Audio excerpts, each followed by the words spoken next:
Thanks.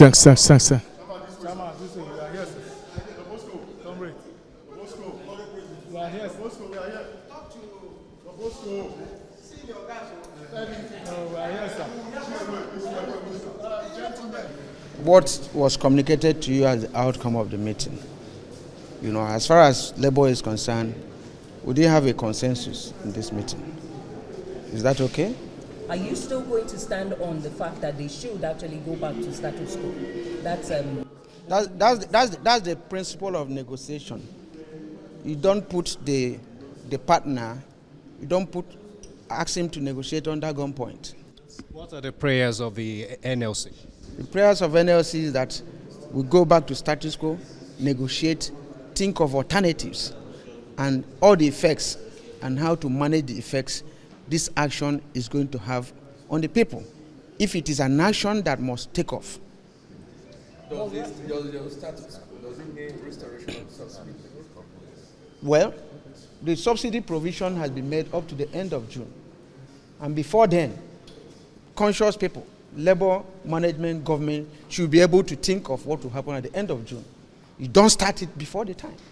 But the NNPC the original deadline to even fund the subsidy. So why did they make provision up to end of June? No, the original Who's lying? was February 17th. So why is it up to now? That was at the discretion of the last administration. Fine. The last administration made it up to end of June. Why can't we respect the sanctity of even that law that provided for that expenditure up to the end of June? Okay, but is the NLC considerate with the federal government when they say that there's no fund, they can't fund all of this, they can't raise money to fund the subsidy? What is the purpose of governance? What's the purpose of governance? Is it the duty of NLC to raise funds for the government, to collect tax, to sell crude at the international market when the price of crude is going high? And the government that is a major exporter of a crude product is telling him there's no money. Other countries that are in the same scenario are eating fat. Mr. President, do you think it's realistic to continue payment of subsidy? Why do you keep on hammering on subsidy? What do you understand by subsidy? Has anybody explained to you the meaning of subsidy? What did they say is subsidy? Is there any country, even in the US, there's subsidy on wheat products? Is there any country that does not subsidize living of people, even if it's by providing public transportation? Well, those are issues we are looking at. If you're a major, producer of crude, and you refine abroad, you carry the crude abroad and refine and bring it, definitely there will be difference in the price, and that's what they are paying. If your fathers establish a refinery, and that refinery dies in your hands, and you are now refining abroad, you ask yourself some questions. We have refineries, Kaduna, Warri, Sapele, Port Harcourt. Why are they not functioning? That we have to go and refine abroad. The transportation money, the refining cost at international price or rate, and we bring it back here. And the same government pays the difference in cost of what it is here and what it's internationally. That's the subsidy they are telling you about. But what happens if the government says they cannot do that? You are still talking in the terms of in the state of dictatorship. What will happen if this said? It's not all about conversation. It's not democratic way.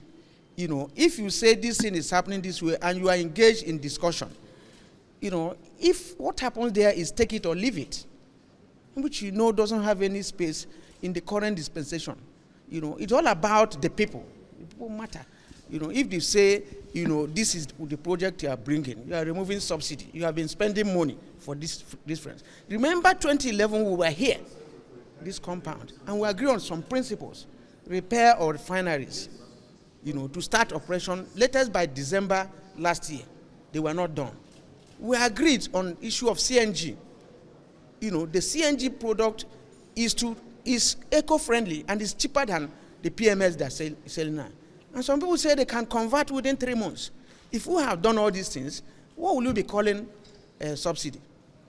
The Dangote refinery is there to be producing. If any of these refineries are producing, we won't have all this challenge we are having today. That's the language of labor. Now, will anybody increase their salary by 300%? with what has happened now. This question is good. We'll come to the basics as of today. Transportation has gone beyond that. I don't know what they're paying you, but you cannot, it's not enough for your transportation. That's what we are saying. It's not because there is any a dogma on subsidy. No, but we should converse in a free environment and atmosphere and arrive. If we agree for a meeting by 2 today, and in the morning, you come out with price modulation. How can you fix price in a deregulated market?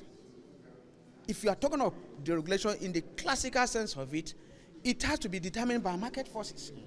What I buy, I sell. But by the time you now dictate the prices, this amount. Now what is happening? Is that deregulation? But that was just NNPC's price. They didn't dictate to other independent marketers. So which other are the marketers? We haven't seen other prices yet. Which are the marketers? Which are the sole importers of this product? Who are the other marketers? So my colleague will have a lot to tell you guys. You guys don't sound optimistic about this meeting. It's about to consume in a few hours. Okay. No. Go ahead. Okay. We'll change.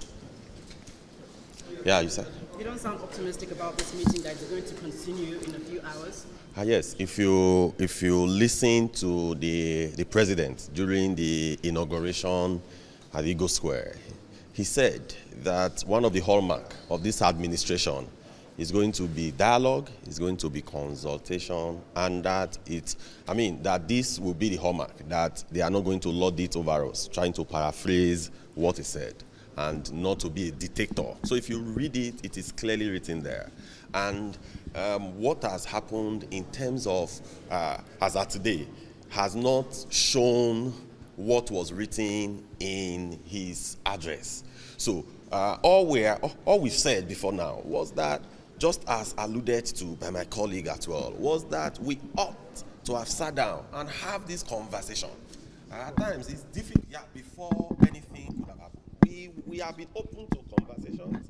We started it in 2021, and somewhat part of 2022. But at the end of the day, they told us that they were not removing subsidy. So there was no conversation whatsoever. So for over a year, there was informal engagements and formal meetings. And because there were informal engagements and meetings, that is why we found ourselves here today.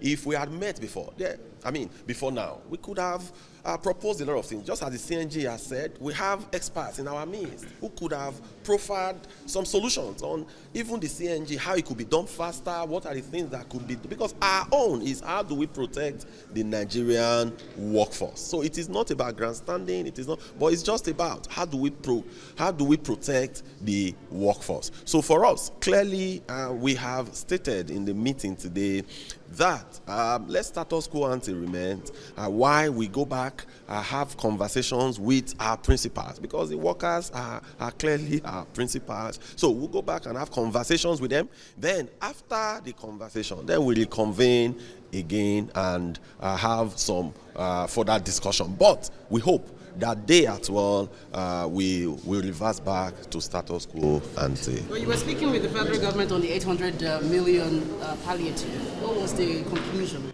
So there is nothing that has been concluded. That is why we are reconvening. So there was nothing that was concluded. So that is why we will reconvene again.